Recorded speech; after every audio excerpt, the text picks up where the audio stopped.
늠내뉴스 3월 19일 주간 브리핑을 하겠습니다. 먼저 코로나19 확진 환자 소식을 전하겠습니다.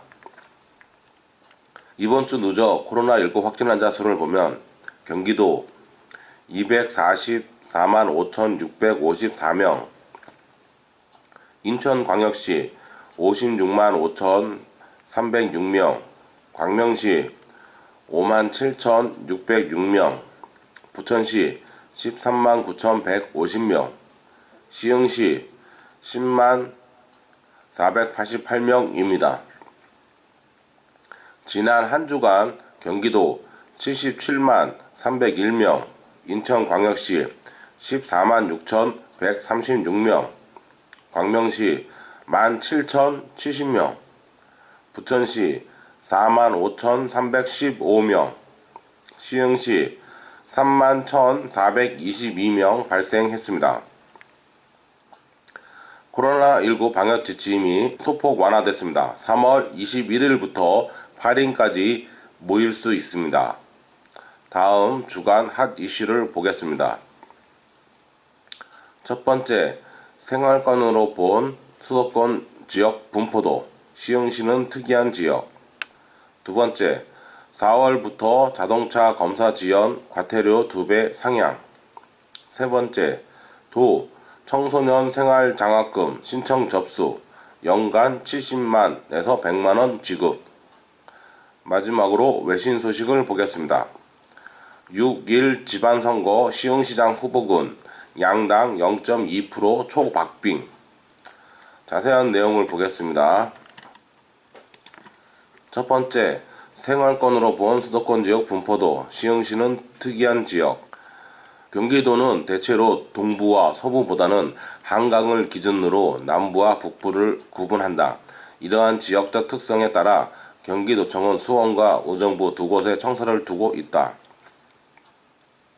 인천광역시의 경우 오랜 세월 동안 경기도의 일부로 존재하다가 독립된 광역시로 분리된 지 30여 년밖에 되지 않았기에 행정상으로는 경기도에서 독립되어 있어도 언어, 문화적인 면에서 여전히 경기 서부권이라 할 수 있다. 부천과 묶여서 경기 서부권으로 취급하는 경우도 더러 있다. 경기도는 다른 도와 달리 행정구역보다는 거점 중핵도시를 중심으로 단일한 생활권을 이루는 경우가 많은데, 이는 비교적 많은 인구와 그로 인한 도시 간의 연담화, 그동안 수없이 이어진 행정구역 개편에 기여한 것이다. 중간 단위의 생활권은 소생활권보다도 넓은 단위로 주로 인접자치구나 시, 군들이 뭉쳐져 있는 경우가 대부분이다. 행정구역 개편 논의에서 얘기되고 있는 생활권이 여기에 속한다.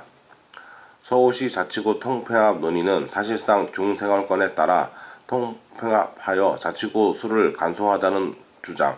서울 근교 지역 중 유독 서울 편입 논의가 거센 동네인 광명시, 하남시, 미사지구, 고양시, 신도지구 등은 이쪽 측면에서 생활권이 서울특별시와 많이 겹친다. 반면 수도권 위성도시 중에 서울을 오가는 광역버스 노선의 중요 정류장에 있는 동네들은 이쪽 측면에서의 서울 생활권이라고 볼 수 없다.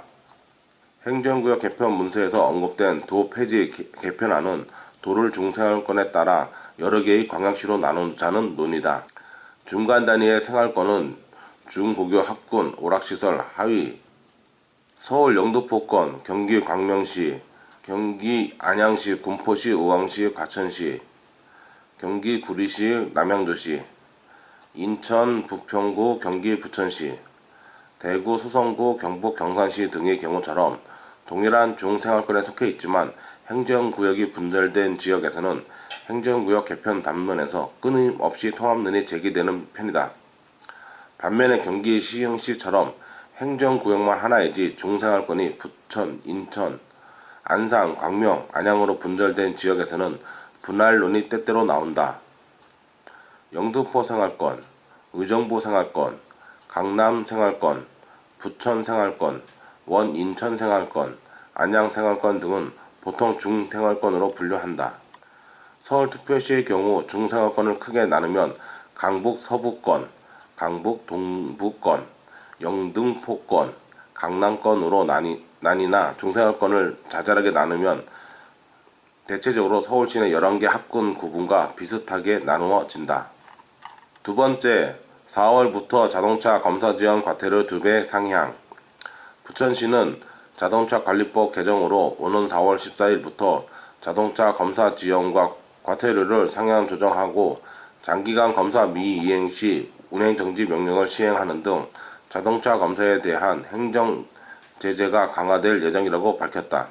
자동차 검사 지원 과태료는 검사 지원 기간이 30일 이내인 경우 기존 2만 원에서 4만 원으로 30일 초과 후 3일마다 가산되는 금액도 기존 1만 원에서 2만 원으로 늘어나며 특히 검사를 받지 않고 115일 이상 경과할 경우 최고 과태료 기준은 기존 30만 원에서 60만 원으로 2배 상향 조정된다. 또한 자동차 소유자가 검사 명령을 이행하지 않고 1년 이상 경과한 경우 해당 자동차에 대해 운행정지 명령을 시행하도록 행정 제재가 강화된다. 부천시 차량 등록 과장은 자동차 운행 시 차량 결함 등으로 인한 사고 위험이 항시 존재하므로 필히 검사에 임해야 한다라며 시민 여러분께서는 검사 미이행으로 인한 과태료 부과 등 불이익을 받지 않도록 검사 기간 내에 꼭 검사 받으시길 바란다라고 말했다. 세 번째, 경기도 청소년 생활장학금 신청 접수 연간 70만에서 100만원 지급.